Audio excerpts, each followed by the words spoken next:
నిత్య పూజలివివు నేరిచినను ప్రత్యక్షమైనట్టి పరమాత్మునికి నిత్య పూజలివివు.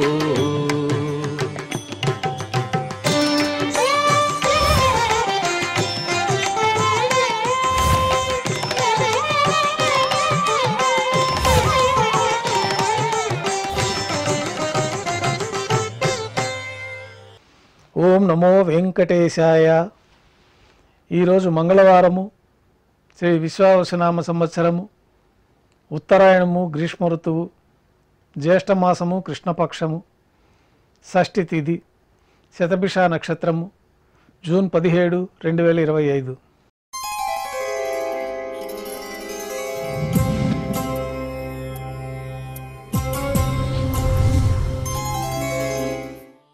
ఈరోజు మంగళవారము, విశేషమైన వారార్జన సేవగా మనం అష్టదళ పాదపద్మారాధన జరుపుకుంటున్నాము. మాధ్యాహ్నిక ఆరాధన కార్యక్రమంలో భాగంగా స్వామివారికి నిర్వహించబడే అష్టోత్తర శతనామార్చన ప్రతిరోజు ఏకాంతంగా తులసీ దళములతో నిర్వహించబడుతుంది. ఈరోజు మంగళవారం అదే ఆర్జిత సేవగా భక్తుల దర్శనార్థం 108 అష్టదళ స్వర్ణ కమలాలతో నిర్వహించబడుతుంది. అష్టోత్తర శతనామార్చన తర్వాత శ్రీవారికి మాధ్యాహ్నిక నివేదనలు ఆరగింప చేయబడతాయి. వెంటనే సర్వదర్శనం ప్రారంభమవుతుంది. ఉభయ దేవేరులతో శ్రీ మలయప్ప స్వామివారు బంగారు తిరిచిపోయిన వేయించేస్తారు.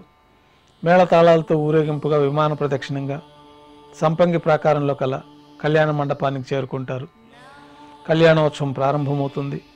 పుణ్యాహవచనము, అంకురార్పణ, రక్షాబంధనము, అగ్నిప్రతిష్ఠ, స్వామివారికి అమ్మవార్లకి నూతన పట్టు వస్త్రాల సమర్పణ, మహాసంకల్ప పఠనం, మాంగళ్యాలకు అభిషేకము, ఆరాధన, మాంగళ్యాలను స్వామివారి తరఫున అమ్మవార్లకు సమర్పణ.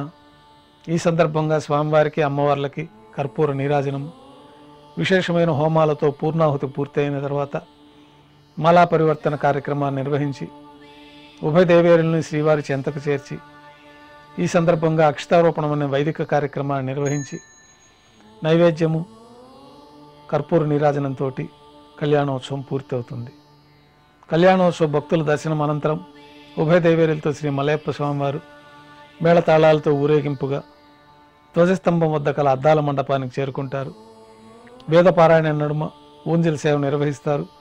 కర్పూర నీరాజనంతో ఊంజల్ సేవ పూర్తి చేసుకుని ఉభయ దేవేరులతో శ్రీ మలయప్ప స్వామివారు మేళతాళాలతో ఊరేగింపుగా ఆలయం వెలుపల కల వైభవోత్సవ మండపానికి చేరుకుంటారు. ఆర్జిత బ్రహ్మోత్సవంలో భాగంగా గరుడ వాహనం పైన శ్రీ మలయప్ప స్వామివారు వేంచేస్తారు. కర్పూర నీరాజనంతో గరుడ వాహన సేవ పూర్తి అవుతుంది. హనుమంత వాహనం పైన శ్రీ మలయప్ప స్వామివారు వేంచేస్తారు. కర్పూర నీరాజనంతో హనుమంత వాహన సేవ పూర్తి అవుతుంది. పెద్ద శేష వాహనం పైన శ్రీ మలయప్ప స్వామివారు వేంచేస్తారు. కర్పూర నీరాజనంతో పెద్ద శేష వాహన సేవ పూర్తి అవుతుంది. బంగారు తిరిచిపోయిన వేంచేసిన శ్రీ ఉభయ దేవేరులతో మలయప్ప స్వామివారికి కర్పూర నీరాజన సమర్పణతోటి ఆర్జిత బ్రహ్మోత్సవం పూర్తవుతుంది.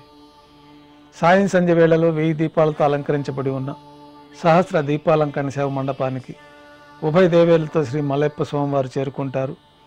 వేదం, గానం, నాదం నడుమ సహస్ర దీపాలంకరణ సేవ నిర్వహించి నక్షత్ర నీరాజనము, కర్పూర నీరాజన సమర్పణతోటి దీపాలంకరణ సేవ పూర్తి అవుతుంది. 4 తిరువీధులోత్సవం జరుపుకొని సన్నిధిలోకి వేంచేస్తారు. నైవేద్యం పూర్తయిన తర్వాత గర్భాలయంలో వేంచేస్తారు. వెంటనే రాత్రి తోమాల సేవ ప్రారంభమవుతుంది.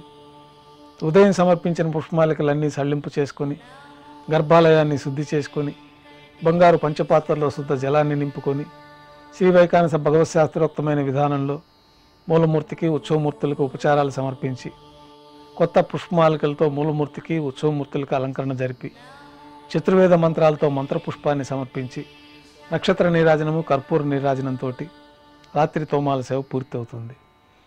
తులసీ దళములతో అష్టోత్తర శతనామార్చన నిర్వహించిన తర్వాత రాత్రి నైవేద్యంలో భాగంగా అన్నప్రసాదాలు, పన్యారాలు, దోశ, ఘంటానాదం మధ్య నైవేద్యంగా సమర్పించి తిరువీస నైవేద్యం పూర్తయిన తర్వాత భక్తులని సర్వదర్శనానికి అనుమతిస్తారు. కొద్ది విరామం తర్వాత ఏకాంత సేవలో భాగంగా రాత్రి సమర్పించిన పుష్పమాలికలన్నీ సల్లింపు చేసుకుని గర్భాలయాన్ని శుద్ధి చేసుకొని ఏకాంత సేవలో భాగంగా బంగారు పట్టు పాన్పు పైన కౌతుకబేరమైన శ్రీ భోగ శ్రీనివాసమూర్తి వారిని వేంచేపు చేసుకొని దారోష్ణమైన గోక్షీరము, జీడిపప్పు, ద్రాక్ష, కలకండ కలిపిన మిశ్రమాన్ని పండ్లు నైవేద్యంగా సమర్పించి కర్పూర నీరాజనంతో ఏకాంత సేవ పూర్తి అవుతుంది. ఓం నమో వెంకటేశాయ.